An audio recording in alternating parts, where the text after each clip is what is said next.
an October night, and Halloween is in the air. At the Nightmare Haunted House, practically a New York institution, no one expects sweet dreams. This thing is trying to kill me. Someone was chasing me with a gun. It looked like something out of a horror movie. But real-life nightmares are no laughing matter. I'm running away from something and I'm stuck in place. Like I can't run, I can't walk, I can't move. Like I try to step and I just fall over. I go into the bathroom, I turn on the light, and the entire bathroom is literally covered in blood. My teeth will just all of a sudden start becoming loose and fall out. Recently, I had a dream where I woke up from my dream and I still didn't have teeth. Like millions of others around the world, these young people suffer from chronic nightmares. Not just bad dreams, but horrifying, hair-raising dreams. It'll be such a realistic situation, and then something terrifying will happen to me. The devil really is in the details. The imagery can be very, very vivid, and so even once they awaken, they're still left with those images replaying in their minds, and it can be very troubling. University of Montreal psychology professor Antonio Zadra got a wake-up call early in life when he had a nightmare so powerful that he gave up on med school so he could study them. But it was his face that told it all. It was all crumpled, it was ashen, gray, and wrinkled. For 2 decades, he's been following his dreams by collecting other people's. So how many dreams am I looking at in these file cabinets? In these here, we probably have about 7,000 to 8,000, and there's about another 2,000 to 3,000 in the other ones on the other side. And it's not hard for Professor Zadra to find bad dreams. As many as 1 in 4 adults has one nightmare or more a month. Roughly 1 in 17 reports being frightened by nightmares at least once a week. This is nothing new. In 1781, artist Henri Fuseli painted his vision of the nightmare, portraying it as a menacing visitor, suffocating its victim. So originally, nightmares were conceived as these demons or evil forces that came and visited us. We thought that people were possessed. Possessed, or they were being tempted or being made aware of the evil forces that surrounds them. Some of our most common nightmares involve our deepest fears. And so the teacher dreams he's in front of class naked. Or the doctor walks into surgery and suddenly can't remember how to do the operation.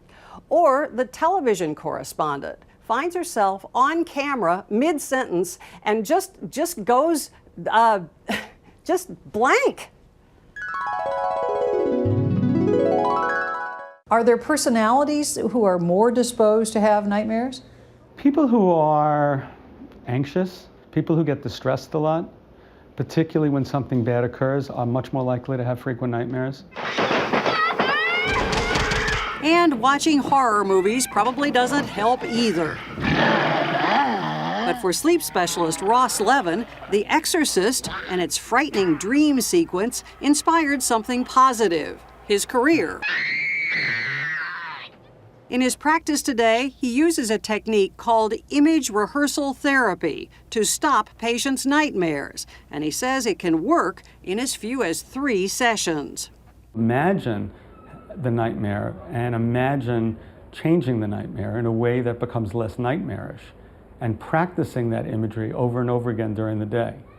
And that tends to rewire the nervous system, we think. So by thinking of an alternative ending to my nightmare during the day, I can re-script it? Correct. I can make it go away completely? You can make it go away completely.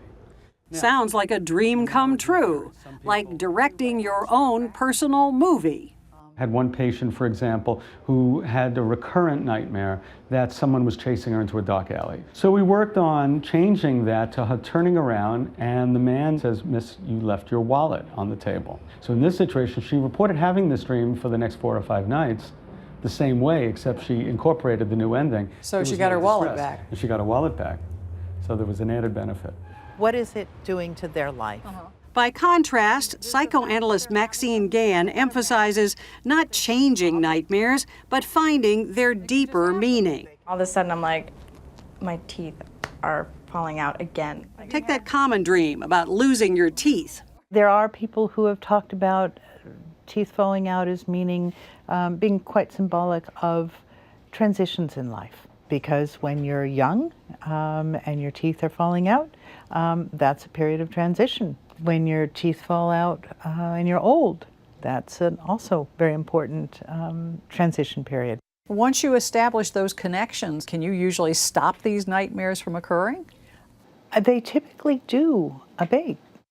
Surprisingly, the promise of a cure fell flat with our nightmare sufferers, Sometimes can be inspirational, like who seem especially convinced artists there's just, good in their you know, bad to dreams. I don't ever want to actually experience any of these things, so it's kind of like I'm still getting to have these experiences, but from the safety of my bed. It's almost fun to analyze them in the morning. Like, not only do you get a sense of relief when you know that it's a dream, it's almost like, oh wow, like how crazy was that? It's almost like thinking about a movie or something. It's just fun. Try keeping that in mind tonight. Sweet dreams.